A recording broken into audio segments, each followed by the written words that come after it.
Hi, welcome all to let us edu tips. എല്ലാ PSC ഉദ്യോഗാർത്ഥികൾക്കും let us edu ടിപ്സിലേക്ക് സ്വാഗതം. നമ്മൾ ഇന്ന് ചെയ്യുന്ന നമ്മുടെ 150 ടോപ്പിക്സിന്റെ സീരീസുമായിട്ട് ബന്ധപ്പെട്ടിട്ടുള്ള ക്ലാസ് ആണ്. ഈ 150 ടോപ്പിക്സ് പലരും കമന്റ് ഇടുന്ന കണ്ടു, ഇത് മാത്രം പഠിച്ചാൽ മതിയോ എന്നൊക്കെ ചോദിക്കാറുണ്ട്. ഞാൻ എപ്പോഴും നിങ്ങളോട് പറയാറുണ്ട്, നിങ്ങൾ സിലബസ് മസ്റ്റായിട്ടും ഫോളോ ചെയ്യണം. PSC നമുക്ക് കറക്റ്റായിട്ടൊരു സിലബസ് എല്ലാ എക്സാമിനേഷനും തരുന്നുണ്ട് അല്ലേ.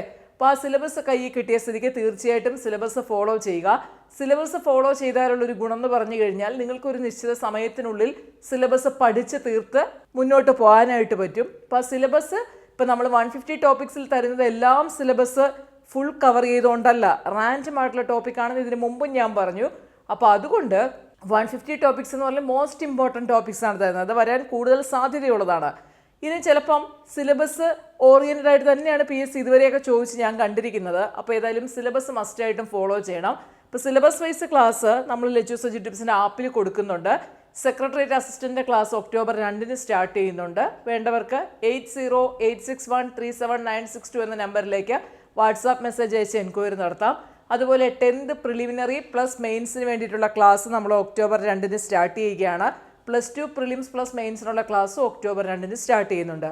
അതെല്ലാം സിലബസ് അനുസരിച്ചുള്ള ക്ലാസ്സാണ്. സോ ആ ക്ലാസ് വേണ്ടവർക്ക് അതിൽ ജോയിൻ ചെയ്യാവുന്നതാണ് കേട്ടോ. അപ്പോൾ ഇവിടെ നമ്മൾ ചെയ്യുന്നതെന്ന് പറഞ്ഞാൽ മോസ്റ്റ് റെലവൻറ്റ് ടോപ്പിക്കാണ് ഇവിടെ എടുത്തു പോകുന്നത്. അപ്പോൾ വേണ്ടവരെ അങ്ങനെ ചെയ്യുക, നിങ്ങളുടെ ഇഷ്ടം. നമ്മൾ ഒരിക്കലും വലിയൊരു ഫീസ് മേടിച്ചിട്ടല്ല ക്ലാസ് കൊടുക്കുന്നത്. കമ്പാരിറ്റീവ്ലി പല കോച്ചിങ് ഇൻസ്റ്റിറ്റ്യൂട്ടുകളുമായിട്ട് അല്ലെങ്കിൽ മറ്റതൊക്കെ കമ്പയർ ചെയ്യുമ്പോൾ നിങ്ങൾക്ക് മനസ്സിലാവും നമ്മുടെ ഫീസ് ഒരിക്കലും ക്ലാസ്സിൻ്റെ ക്വാളിറ്റി മോശമായതുകൊണ്ടല്ല ഫീസ് കുറയ്ക്കുന്നത്. ഉദ്യോഗാർത്ഥികളെ കൺസിഡർ ചെയ്യുന്നതുകൊണ്ട് മാത്രമാണ് അങ്ങനെ ലോ ഫീസിൽ നമ്മൾ കൊടുക്കുന്നത്. 10th പ്രിലിമിനറിയൊക്കെ നമുക്ക് മന്ത്ലി 300 രൂപ ഇൻസ്റ്റാൾമെൻറ്റ് വരുന്നുള്ളൂ കേട്ടോ. അപ്പം ഇത്രയും സിലബസ് കവർ ചെയ്തിട്ടും അപ്പോൾ വേണമെന്നുള്ളവർക്ക് ഈ ഞാൻ ആദ്യം പറഞ്ഞ നമ്പറിലേക്ക് വാട്സാപ്പ് മെസ്സേജ് അയച്ച് എൻക്വയറി നടത്താം. അപ്പോൾ ഇവിടെ ഇന്നത്തെ 150 ടോപ്പിക്സിൽ ഞാൻ ഉൾപ്പെടുത്തിയിരിക്കുന്നത് സങ്കര ഇനങ്ങളെക്കുറിച്ചാണ്. അതായത് നമ്മുടെ ചില വിത്തുകൾ സങ്കര ഇനങ്ങൾ ചോദിക്കാറുണ്ട്. മിക്കവാറും എല്ലാ ക്വസ്റ്റ്യൻ പേപ്പറിലും 1 മാർക്കിനുള്ളൊരു ക്വസ്റ്റ്യനാണിത്. അപ്പം PSCയിൽ നമുക്ക് നാച്ചുറൽ സയൻസിൻ്റെ സിലബസിനകത്ത് ഉൾപ്പെടുത്തി ചോദിക്കുന്ന ഒരു ഭാഗമാണിത്. മിക്കവാറും ക്വസ്റ്റ്യൻ പേപ്പറിൽ ഇത് കാണാറുണ്ട്. അതുകൊണ്ട് ഇത് പഠിച്ചു വെക്കണം. തന്നെയുമല്ല, അനന്തു കെ റജിയാണ് കഴിഞ്ഞ ദിവസം ഇതെന്നെ ഓർമ്മപ്പെടുത്തിയത്. ഓൾറെഡി 150 ടോപ്പിക്സിൽ നമ്മൾ ഉൾപ്പെടുത്തിയിട്ടുള്ളതായിരുന്നു ഇത്. അപ്പോൾ അനന്തു ഓർപ്പെടുത്തിയപ്പോൾ ഞാൻ ഓർത്തു, എന്നാൽ പിന്നെ ഇതിൻ്റെ ക്ലാസ് ആദ്യം തന്നെ അങ്ങ് തന്നേക്കാം. അപ്പോൾ അനന്തുവിന് ഒരു സന്തോഷമാവുമല്ലോ, അനന്തു കെ റജി. അപ്പോൾ അങ്ങനെയാണ് ക്ലാസ് ഇടുന്നത്. സോ നമുക്ക് ക്ലാസ്സിലേക്ക് പോകാം. നമ്മൾ ജീവിക്കുന്നത് കേരളത്തിലാണല്ലേ.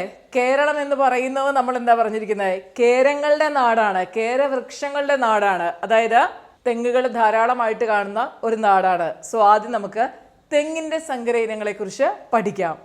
അപ്പം കേരളം, കേരശ്രീ, കേരശ്രീ എന്താണ്, തെങ്ങാണ്. അതുപോലെ കേര സൗഭാഗ്യ, തെങ്ങാണ്. കേര എന്ന് പറയുമ്പോഴേ നമുക്ക് തെങ്ങ് എന്നാണല്ലേ, കേരളം, കേര, കേരവൃക്ഷം അല്ലെ, കൽപ്പവൃക്ഷം, ഇതൊക്കെ തെങ്ങാണെന്ന് നമുക്കറിയാം. അപ്പം കേരശ്രീ, കേര സൗഭാഗ്യ കേൾക്കുമ്പോഴേ അറിയാതെ എന്താണ്, അത് തെങ്ങാണ്. അതുപോലെ ലക്ഷഗംഗ, കേരഗംഗ, ആനന്ദഗംഗ, ഇതും തെങ്ങിൻ്റെ സങ്കര ഇനങ്ങളാണ്. ഓർത്തു വയ്ക്കാൻ എളുപ്പമാണ്. ഗംഗ എന്ന് പറയുന്നത് ഒരു നദിയുടെ പേരാണല്ലോ.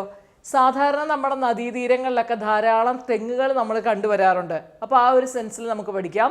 ഗംഗ ഒരു നദിയാണ്, നദീതീരങ്ങളിൽ ധാരാളം തെങ്ങുകൾ കാണാറുണ്ട്. അപ്പോൾ എന്താണ്, അങ്ങനെ കണക്ട് ചെയ്ത് പഠിക്കാം. കേരഗംഗ, ലക്ഷഗംഗ, ആനന്ദഗംഗ തെങ്ങിൻ്റെ സങ്കര ഇനങ്ങളാണ്. അതുപോലെ മലയൻ ഡ്വാർഫ്, നീലേശ്വരം കുള്ളൻ, രണ്ടും പൊക്കം കുറഞ്ഞ തെങ്ങിനങ്ങളാണ്.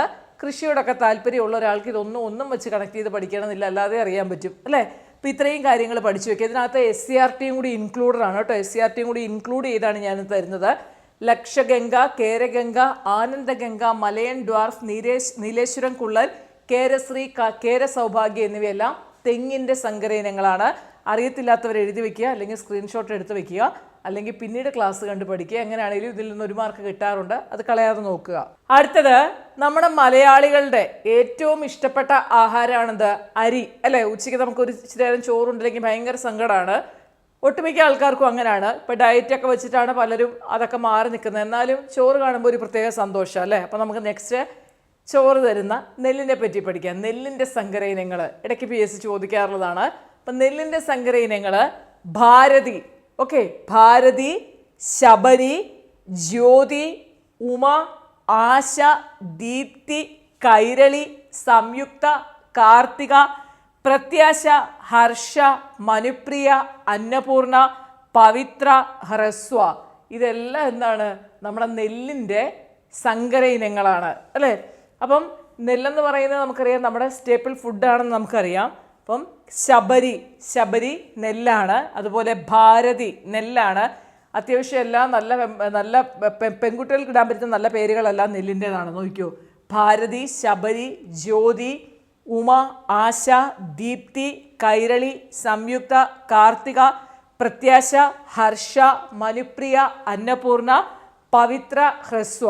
ഇതെല്ലാം നെല്ലിൻ്റെ സങ്കര ഇനങ്ങളാണ്. നിങ്ങൾക്കിത് നിങ്ങളുടേതായിട്ടുള്ള രീതിയിൽ കോഡ് വെച്ച് പഠിക്കുക. എല്ലാം ഒന്നും കോഡിടാനായിട്ട് നമ്മളെ കൊണ്ട് പറ്റത്തില്ല. കുറച്ച് കാര്യങ്ങളൊക്കെ നമുക്കൊന്ന് കോഡിടാൻ പറ്റും. കാരണം കൈരളി എന്ന് പറയുന്നത് നമുക്കറിയാം കേരളമാണ് അല്ലേ, അല്ലെങ്കിൽ മലയാളമാണ് എന്ന് നമുക്കറിയാം.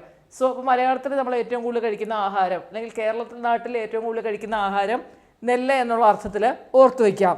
മനുപ്രിയ, മനുവിന് ഏറ്റവും കൂടുതൽ ഇഷ്ടമുള്ളതാണ് നെല്ല് അല്ലെങ്കിൽ അരിയെന്ന് ഓർത്തു വയ്ക്കുക. അന്നപൂർണ ദേവി എന്ന് പറയുന്നത് നമുക്ക് ആഹാരം തരുന്നതാണ്. നമ്മുടെ സ്റ്റേപ്പിൾ ഫുഡായ നെല്ല് വരുന്നതാണെന്ന് ഓർത്ത് വയ്ക്കുക. അപ്പോൾ അങ്ങനെ നമുക്ക് ചിലതെല്ലാം പഠിച്ചെടുക്കാൻ പറ്റും. പിന്നെ ജ്യോതി നെല്ലാണെന്ന് ഓൾമോസ്റ്റ് എല്ലാവർക്കും അറിയാമെന്ന് എനിക്ക് തോന്നുന്നു. ഉമ, ആശ, ദീപ്തിയൊക്കെ നെല്ലിൻ്റെ സങ്കരയിനമാണെന്ന് മനസ്സിലാക്കുക. അടുത്തത് വെണ്ടയ്ക്കയുടെ സങ്കരയിനങ്ങൾ കിരൺ, ആനക്കൊമ്പൻ, സൽകീർത്തി. അപ്പോൾ ഇതിനകത്ത് ഞാൻ ഒരു കാര്യം വിട്ടുപോയി. PSCയുടെ പ്രീവിയസ് ഇയർ ക്വസ്റ്റ്യൻ നമ്മൾ തെങ്ങ് പഠിച്ചല്ലേ, മലയൻ ഡ്വാർഫ്. PSCയുടെ പ്രീവിയസ് ഇയർ ക്വസ്റ്റ്യൻ ആണ് കേട്ടോ, മലയൻ ഡ്വാർഫ്. ഇനി വെണ്ടയിലകത്ത് ആനക്കൊമ്പൻ നമ്മളോട് ചോദിച്ചിട്ടുണ്ട്, സൽകീർത്തി ചോദിച്ചിട്ടുണ്ട്. അപ്പോൾ ഓർത്ത് വയ്ക്കുക, സൽകീർത്തി, ആനക്കൊമ്പൻ, കിരൺ എന്താണ്? വെണ്ടയ്ക്കയാണ്. ആനക്കൊമ്പൻ നമുക്ക് ഓർത്ത് വയ്ക്കുക അല്ലേ, വെണ്ടയ്ക്ക ഇങ്ങനെ എടുത്തു വെച്ച് കഴിഞ്ഞാൽ ഒരു കൊമ്പ് പോലെയല്ലേ ഇരിക്കുന്നത്. അപ്പം ആനക്കൊമ്പൻ അതെന്താണ്? വെണ്ടയ്ക്കയാണ്. പിന്നെ സൽകീർത്തി, കിരൺ വെണ്ടയ്ക്കയുടെ സങ്കര ഇനങ്ങളാണെന്ന് ഓർക്കുക. അടുത്തത് പയറ്, ഭാഗ്യലക്ഷ്മി, വൈജയന്തി, ശാരിക, ഗീതിക അല്ലേ, ഇതൊക്കെ പയറിൻ്റെ സങ്കര ഇനങ്ങളാണ്. ഭാഗ്യലക്ഷ്മി പയറ്. അപ്പം നമ്മളിങ്ങനെ വൈജയന്തി, അതുപോലെ തന്നെ ശാരിക, ഗീതിക. ശാരിക എന്ന് പറഞ്ഞു കഴിഞ്ഞാൽ പഞ്ചവർണ്ണക്കിളിയാണ്. അപ്പോൾ ഗീതിക പാട്ട എന്ന് ഓർത്ത് വയ്ക്കുക. പഞ്ചവർണ്ണക്കിളി പാട്ടൊക്കെ പാടിയിട്ട് എവിടെ വന്നിരിക്കുകയാണ്? വൈജയന്തി, ഇതിൻ്റെ പയറിൻ്റെ വള്ളിയിൽ വന്നിരിക്കുകയാണെന്ന് ഓർത്ത് വയ്ക്കുക. അപ്പോൾ പയറിൻ്റെ സങ്കര ഇനങ്ങളാണ് ഭാഗ്യലക്ഷ്മി, വൈജയന്തി, ശാരിക, ഗീതിക. നെക്സ്റ്റ് ചീരയുടെ PSC നമ്മളോട് ചോദിച്ചിട്ടുള്ളതാണ്. കണ്ണാറ ലോക്കൽ ഇരുമ്പ് ചോദിച്ചിട്ടുള്ളതാണ് എന്താണെന്നുള്ളത്. അരുൺ, കണ്ണാറ ലോക്കൽ, കൃഷ്ണശ്രീ. പഠിക്കാൻ നല്ല എളുപ്പമാണ്. അരുൺ അല്ലേ, അരുണകിരണം, സൂര്യൻ്റെ അരുണകിരണം എന്ന് നമ്മൾ പറയും. അരുണകിരണം എന്ന് പറഞ്ഞാൽ ചുവന്ന കിരണമാണ്. അപ്പോൾ അരുണം ചുവന്ന കളറാണ്. നമ്മൾ പച്ചച്ചീരയല്ലാതെ നമ്മുടെ ചുവന്ന ചീരയില്ലേ, അപ്പോൾ ഓർത്ത് വയ്ക്കുക, ചീരയാണെന്ത്? അരുൺ. അതുപോലെ കണ്ണാറ ലോക്കൽ അല്ലെ, PSC ചോദിച്ചിട്ടുള്ളതാണ്, ഓർത്ത് വെച്ചിരിക്കുന്നത് കേട്ടോ. കൃഷ്ണശ്രീ, ചീരയുടെ വിത്ത് എങ്ങനെയാണ്? കറുത്ത അല്ലേ ഇരിക്കുന്നത്. കൃഷ്ണൻ്റെ കളർ എന്താ? കാർമുകിലിൻ്റെ കളറാണെന്നാണ് പറയുന്നത്. അപ്പോൾ അതുമായിട്ട് വേണമെങ്കിൽ കണക്ട് ചെയ്ത് വയ്ക്കാം. അപ്പോൾ അരുൺ, കണ്ണാറ ലോക്കൽ, കൃഷ്ണശ്രീ എന്നിവ ചീരയുടെ സങ്കര ഇനങ്ങളാണ്. നെക്സ്റ്റ് വഴുതനങ്ങയുടെ സങ്കര ഇനമാണ്. വഴുതനങ്ങയുടെ സങ്കര ഇനങ്ങളാണ് സൂര്യ, ശ്വേത, നീലിമ, ഹരിത. ഓക്കെ, സൂര്യ, ശ്വേത, ഹരിത, നീലിമയൊക്കെ എന്താണ്? വഴുതനങ്ങയുടെ സങ്കര ഇനങ്ങളാണ്.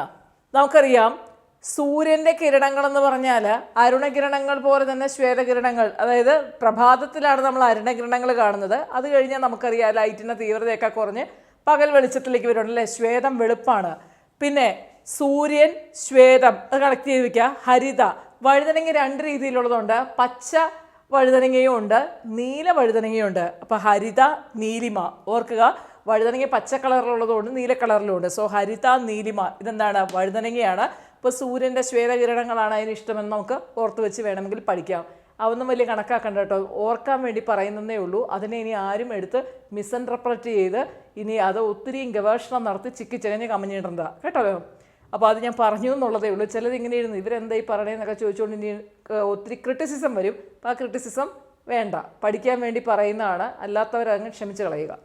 നെക്സ്റ്റ് മുളക്, ജ്വാലാമുഖി, ജാലസാക്ഷി, ഉജ്ജ്വല, അനുഗ്രഹ അല്ലേ. നമ്മൾ പെട്ടെന്ന് നമ്മൾ ആഹാരത്തിൽ നിന്നൊക്കെ അറിയാതെ മുളക് കടിക്കുമ്പോൾ തന്നെ നമുക്ക് അറിയാമല്ലോ എരിവ് വരുമ്പോഴത്തേക്ക് എന്താണ്, അല്ലെങ്കിൽ ഒരു നല്ല എരിവുള്ള ഒരു പച്ചമുളക് അല്ലെങ്കിൽ ഒരു ബുള്ളറ്റ് പച്ചമുളകൊക്കെ നമ്മൾ എടുത്ത് കഴിക്കുമ്പോൾ നമുക്കുണ്ടാകുന്ന ഒരു അവസ്ഥ അല്ലേ, ഭയങ്കര ഒരു ജ്വാലയോ ഒരു പുകയൊക്കെ പോലെ നമുക്കങ്ങ് തോന്നും അല്ലേ. ഇതാണ് ജ്വാലാമുഖി, ജ്വാലാസാക്ഷി, ഉജ്ജ്വല, അനുഗ്രഹ. ഇതെന്താണ്? ഇത് മുളകിൻ്റെ സങ്കരയിനങ്ങളാണ്. അതിനകത്ത് PSC നമ്മളോട് നീലിമ ചോദിച്ചിട്ടുണ്ട് കേട്ടോ വഴുതനയിൽ. അതുപോലെ തന്നെ ഈ ജ്വാലാമുഖി, ഉജ്ജ്വല ഒക്കെ പ്രീവിയസ് ഇയർ ക്വസ്റ്റ്യൻ ആണ്. നെക്സ്റ്റ് തക്കാളി. തക്കാളിയുടെ സങ്കരയിനങ്ങളാണ് അനഘ, അക്ഷയ, മുക്തി, ശക്തി. ഓക്കെ, ശക്തി പ്രീവിയസ് ഇയർ ക്വസ്റ്റ്യൻ ആണ്, അനഘ പ്രീവിയസ് ഇയർ ക്വസ്റ്റ്യൻ ആണ്. അപ്പോൾ തക്കാളിയുടെ സങ്കരയിനങ്ങൾ അനഘ, അക്ഷയ, മുക്തി, ശക്തി. നെക്സ്റ്റ് പാവലാണ്. ഓർത്ത് വയ്ക്കാൻ എളുപ്പമാണ്. പ്രിയ, പ്രിയങ്ക, പ്രീതി. അല്ലേ, പാവല് നമുക്കറിയാം ഭയങ്കര കയ്പാണ്. അതുകൊണ്ട് തന്നെ ആർക്കും വലിയ പ്രിയവും അതിനോട് തോന്നാറില്ല. ആർക്കും അതിനോടൊരു പ്രിയവും പ്രീതിയും ഒന്നും തോന്നാറില്ല. അല്ലെങ്കിൽ ഇങ്ങനെ ഓർത്ത് വയ്ക്കുക, ഇവരെല്ലാവരും പായിലാണെന്ന് ഓർക്കാം. പ്രിയ, പ്രിയങ്ക, പ്രീതി, പാവല് എല്ലാം പി ആണെന്ന് ഓർത്ത് വെച്ച് വേണമെങ്കിൽ അങ്ങനെ പഠിക്കാം. അപ്പോൾ നമ്മൾ വഴുതനങ്ങ, മുളക്, തക്കാളി, പാവല് കഴിഞ്ഞു. അടുത്തത് കരിമ്പാണ്. PSC ചോദിച്ചിട്ടുള്ളതാണ് കേട്ടോ നമ്മളോട്. മധുരിമ ചോദിച്ചിട്ടുള്ളതാണ്. മധുരിമ കരിമ്പിൻ്റെ സങ്കരയിനാണ്. നമുക്കറിയാം കരിമ്പ് കടിക്കുമ്പോൾ നല്ല മധുരമാണ് അല്ലേ. അപ്പം മധുരിമ, മധുമതി, ത്രിമധുരം എന്നൊക്കെ പറയുന്നത് എന്താണ്? കരിമ്പിൻ്റെ സങ്കരയിനങ്ങളാണ്. നെക്സ്റ്റ് തണ്ണിമത്തൻ. തണ്ണിമത്തൻ്റെ സങ്കരയിനങ്ങളാണ് സ്വർണ്ണയും ശോണിമയും. ഓക്കെ, സ്വർണ്ണ, ശോണിമ, തണ്ണിമത്തനാണ്. അതുപോലെ വെള്ളരി, സൗഭാഗ്യ. ഓർത്ത് വയ്ക്കാൻ എളുപ്പമാണ്. നമ്മൾ വിഷുവിന് കണി കാണുമ്പോഴത്തേക്കും കണിക്ക് നമ്മൾ മെയിനായിട്ട് കണിവെള്ളരി അല്ലേ, അതായത് സൗഭാഗ്യം. വിഷു എന്ന് പറയുന്നത് നമ്മുടെ പുതുവർഷമാണ്. നമുക്ക് ഭാഗ്യം, സൗഭാഗ്യം നിറയേണ്ട ഒരു വർഷമാണ്. അപ്പോൾ നമ്മളത് അനുസ്മരിക്കുന്നതിന് വേണ്ടിയിട്ടാണ് വെള്ളരി വെച്ചേക്കുന്നതെന്ന് ഓർക്കുക. അപ്പം വെള്ളരിയാണെന്ത്? സൗഭാഗ്യ. നെക്സ്റ്റ് കുമ്പളം.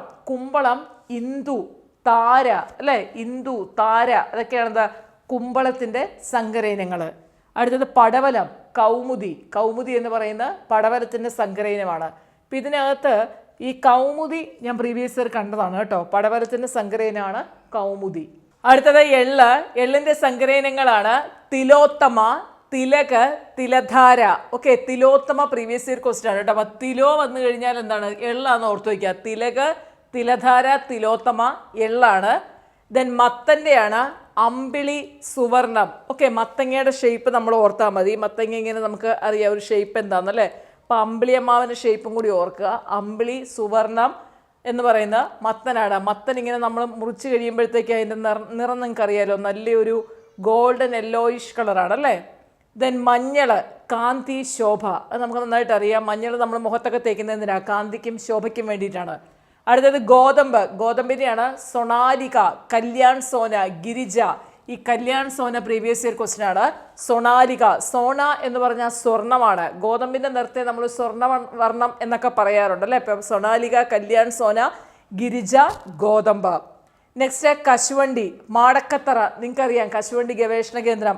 ആനക്കയം, കശുവണ്ടി ഗവേഷണ കേന്ദ്രം പഠിച്ചാണ്. അപ്പോൾ മാടക്കത്തറയും ആനക്കയവും കാണുമ്പോൾ അത് കശുവണ്ടിയാണെന്ന് ഓർക്കുക. ധനശ്രീ, ധനശ്രീ അല്ലേ, ധനം ശരിക്കും നന്നായിട്ട് പണം മുടക്കിയാലേ കശുവണ്ടി വാങ്ങാൻ പറ്റുള്ളൂ. നല്ല കിലോയ്ക്ക് വില കൂടുതലല്ലേ. അപ്പോൾ ധനശ്രീ, കനക, അതൊക്കെ എന്താണ്? കശുവണ്ടിയാണ്. റോസ്റ്റഡ് കശുവണ്ടിക്ക് കനകം അല്ലെ, സ്വർണ്ണത്തിൻ്റെ കളറാണെന്ന് ഓർത്ത് വയ്ക്കുക. നെക്സ്റ്റ് കുരുമുളക്, കരിമുണ്ട. ഓക്കെ, പന്നിയൂർ. പന്നിയൂർ പറയുമ്പം പന്നിയൂർ 1, പന്നിയൂർ 2, പന്നിയൂർ 3, പന്നിയൂർ 4, പന്നിയൂർ 5, പന്നിയൂർ 6, പന്നിയൂർ 7. ഇത് 7 കുരുമുളകിൻ്റെ സങ്കരയിനമാണ്. ദെൻ ശുഭകര, വിജയ്, ശ്രീകര, പഞ്ചമി, പൗർണമി ഒക്കെ എന്താണ്? കുരുമുളകിൻ്റെ സങ്കരയിനങ്ങളാണ്. നെക്സ്റ്റ് ഇഞ്ചി. ഇഞ്ചിയുടെ വരദ. വരദ ചോദിച്ചിട്ടുള്ളത് കേട്ടോ, പ്രീവിയസ് ഇയർ ക്വസ്റ്റ്യൻ ആണ്. പന്നിയൂർ പ്രീവിയസ് ഇയർ ക്വസ്റ്റ്യൻ ആണ്. വരദ, രജത, മഹിമ, ആതിര, കാർത്തിക ഒക്കെ എന്താണ്? ഇഞ്ചിയാണെന്ന് ഓർത്ത് വയ്ക്കുക. അപ്പം ഇത്രയും കാര്യങ്ങളൊക്കെ കുറേയൊക്കെ PSC ചോദിച്ചിട്ടുള്ളത് ഞാൻ ഉൾപ്പെടുത്തിയിട്ടുണ്ട്. അപ്പോൾ ഇത് നിങ്ങൾ പഠിക്കുക.